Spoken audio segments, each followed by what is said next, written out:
honest, remains the end objective of every business enterprise.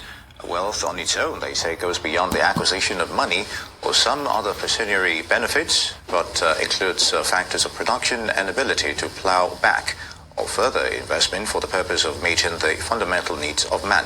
However, given the availability or lack of certain factors, ability to create wealth may likely depend on a number of variables. Joining us now to look closely at this issue is Dr. Olumide Emmanuel, a wealth creation agent and life coach. Good to have you with us, sir. Thanks for having me. So let's start with Africa. Where is it with wealth creation currently, and what should we be doing to achieve this? Well, I think one of the major things we need to begin to do in Africa is to redefine and reposition our educational sector. When we talk about education, a lot of people know about being educated and being uneducated, but not many people know about being miseducated. So most of the time, what we call education is actually the miseducation of the masses. Because one of the major factors or characteristics of miseducation is to give people an incomplete education and make them to believe that they have the complete education. Is to omit from people some aspect of education that they actually need to become empowered and self-sufficient, and only give them the dimension of education that will keep them dependent in fulfilling the purpose for which you put that education before them in the first place. So one major aspect that is missing in our educational sector is entrepreneurial education. We all know that self-education is very, very key. But when you look at the curriculum of the school system in Africa, self-education is not even part of what is being taught. And then entrepreneurial education is also very key, but we have all been told to go to school, get good grades, and go get a job. So the education is positioned to create job seekers and not job creators. So you find that if someone goes to school, graduates as a BSc, but he still cannot create a job. He needs to go look for a job in order to be able to take care of himself. So the question then will be, what was the purpose of all those education if you still have to go and look for a job? So you should be able to create jobs. So I think that's one major area that we need to look into, because right now in Africa we have over 1.4 billion people.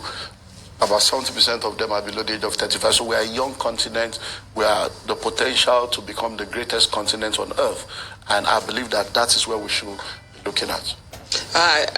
My question was going to focus on something else, but when you mentioned, going through the school system just to learn to get a job, basically, I remember taking a course, entrepreneurial development studies, and I'm just wondering, do you think that we do enough in our school systems to inculcate that entrepreneurial spirit in?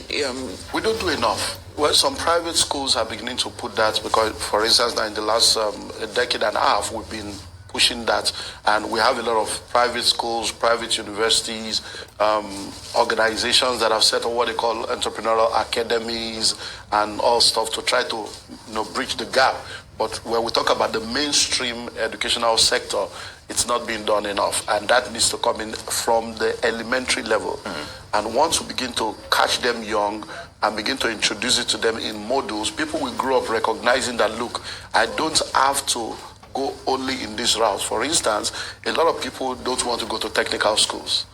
People just want to go professional education, but there's so much that needs to be done in that aspect of technical education.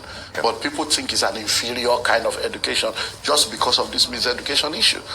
Very good. Look at ICT right now. That's exactly where I'm going now. We're seeing a youthful participation in IT, and of course, fintech sectors of the economy, despite logistics shortcomings. So, can we leverage these as on wealth creation, especially entrepreneurship that you just ICT is very key. For instance, one of the things I believe we should be looking at is to go into what I call the learn-to-earn kind of education, because what's the purpose of education? Education does four things. It teaches you how to read, how to write, how to calculate, do arithmetic or mathematics, and how to think analytically. But because those who set up the educational sector had a purpose in mind, they want to create people that will help them to build capital and help them to create wealth. So because the agenda was never to empower you, that was why they had to omit what will help you to go on your own. But now, everyone is talented. So question, you are a singer. Why should a singer go to university to study biochemistry or study engineering when he could have gone to music school and study everything that is to understand about music and the business of music? Why should an actor have to go to school and study something else? And we reduce all these major aspects of our life to what we call, is his talent. You are supposed to go to school to develop your talent, to develop your skill. That is supposed to be the purpose of education, because you are supposed to discover what you have and develop it and then deploy it for wealth creation. That development, that's where education comes in. Education is supposed to be for the development of the giftings and the talent that you already have, which is innate in everybody. There is no talentless individual.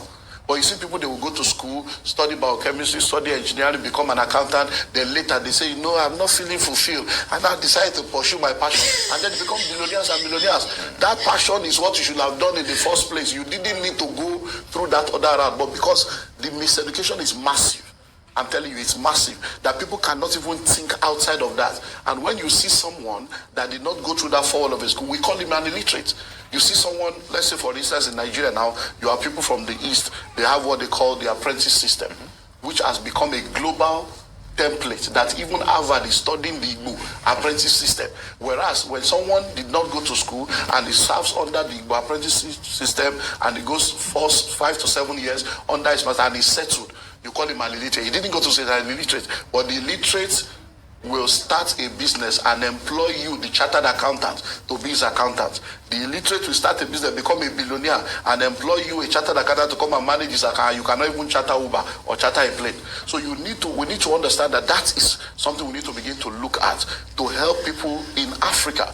That's why when you look at the Western world today, because we are entering into what I call the recolonization of the continent. If you look at many nations today, you find out that a lot of their children don't want to go to school anymore.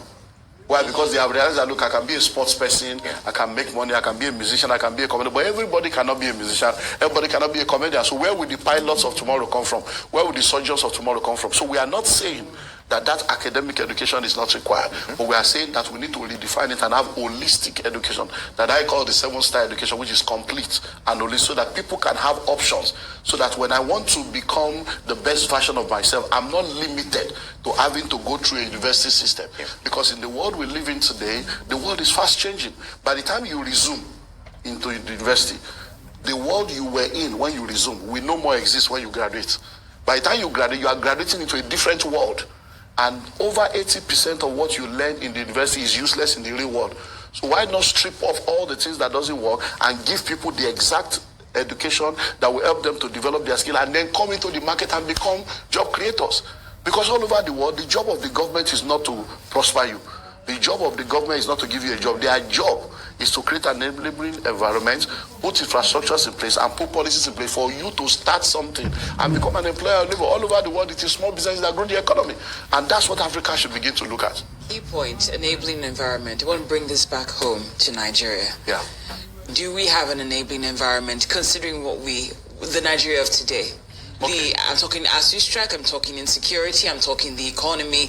Is this an enabling environment for wealth creators as things are right now? Now, at the risk of sounding like a motivational speaker, tough times never last, tough people do. An enabling environment is a function of your perception. Why? Because what you see is perception. How you see it is perspective. Now, everything you call problem is actually an opportunity. Crisis creates opportunities. One of the things we need to understand is that everything we are calling deficiency, problem, that's an opportunity to create wealth. That's an opportunity to offer value. So yes, the environment is not enabling enough. But if you wait for favorable conditions, you won't get anything done. So while you are where you are, like we say, at the risk of sounding like a motivational speaker, if you cannot fly, run. If you cannot run, walk. If you cannot walk, crawl. No matter what, just make sure you are moving on. Because I run what we call the Billionaires Conclave. I mentor a group of billionaires. Yesterday we had our meeting. I was talking to them about leading in tough times. Because the timings are tough. America has technically entered into recession. Europe, the United Kingdom, there is heat, there is inflation. Ukraine war is there, food scarcity. Okay, so as a leader, how do you lead in tough times? And I was helping them to understand that regardless of how tough the times are, There are companies and organizations that have gone through all kinds of thought and they have remained sustainable because they know what to do. And one of the things you need to do is to go into what I call big picture thinking. Look at things differently.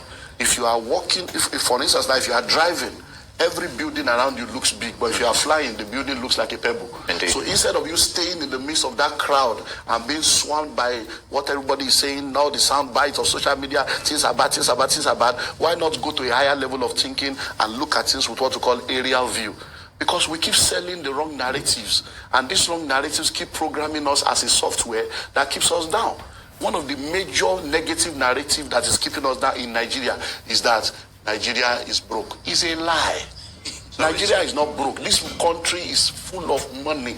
There is opportunity everywhere. It is being stolen. Nigeria is not broke. The money is there. Every day, every week, every month, income is coming from different parastatal, but the income is being stolen. The income is being diverted. So you can't say a country is broke because somebody is stealing the money. You can only say a country is broke if they are not generating enough income to meet the needs that needs to be met. Indeed, it's all about thinking outside of the box, as it were. Now, if we may look at this from another dimension, there's a belief that African cities are being built for wealth consumption, not creation. What do you make of this scenario? Well, it's sad but true. For instance, when I hear things like third world nation, I used to think, third world, did God create 3 different worlds? Until I began to study to realize that when a nation is rated by its ability to produce or consume. So why we say nation, most African nations are third world nations. Why? Because they are consumer nations. When you go into a lot of African nations, you find out that we are not even proud of what we produce. We have created a status symbol virus that makes us think that everything foreign is good. So most African countries don't produce anything.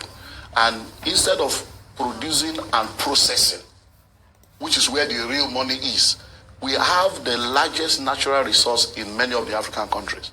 But the Westerners have realized that these guys are not good at producing what they have. They are not good at processing. So they come, take your raw material, and then they go process, and they return to you, and then you buy. How can a nation like Nigeria not have one refinery? So, I mean, sometimes I see that they say, Dangote refinery will soup. I say, these guys all right. You Why are put your eggs in one basket? One human being went to start refinery. All of you, the whole country, all the politicians in 1999, you couldn't revive the one that is existing. One man is building his own, and you are sitting and waiting for him. Are you guys okay? That is the narrative, because people are not ready to do what needs to be done. So yes, unfortunately, most African countries are consumer nations. Look at what has happened to the dollar now. People have been asking, what's that? I say, there is no way it won't be like that. You are not producing anything. The only thing you are producing and selling is the crude oil. When the dollar of the crude oil comes, you have to use it to pay for the processing of the crude oil. So you don't really have anything. And then you have to borrow money, and the money you borrow, half of it is stolen. There's nothing wrong in borrowing if you are borrowing for infrastructural development. But when you borrow and there's over-invoicing and there's inflation, you are just fooling yourself. Right now, just about a week or 2 ago, now our debt servicing has gone beyond our income. How can you do? So most African countries are actually consumer nations. And it's unfortunate, but we can change that narrative by beginning to focus on Africa for Africans. If you look at nations that have developed, China, Singapore, one of the things they did was to close their economy to everybody else, in order to focus on themselves. And when they opened it up, they were exports. So we need to begin to think of all the different things we can do to export so that we can begin to earn. So African nations can become great if they begin to focus on production. Tell us more about the Africa for Africa bit, because we have about 1 minute and 30 seconds. Africa for Africa, let's start from everybody buy Africa. That's all. If all of us, if we decide, if one policy, if the governor or the president comes today and say nobody in Nigeria or Africa must buy anything that is outside of Africa, all our cars, African cars, all our clothes, just say everybody wear native clothes, all banks, all schools, all lecturers, all civil servants, before you know it, the fashion industry will do. Do you know there was a time in this country where they don't play Nigerian music on radio, on TV? You have to beg. I remember those times in the late 90s, early 2000s, you have to go and be begging for them to play Nigerian.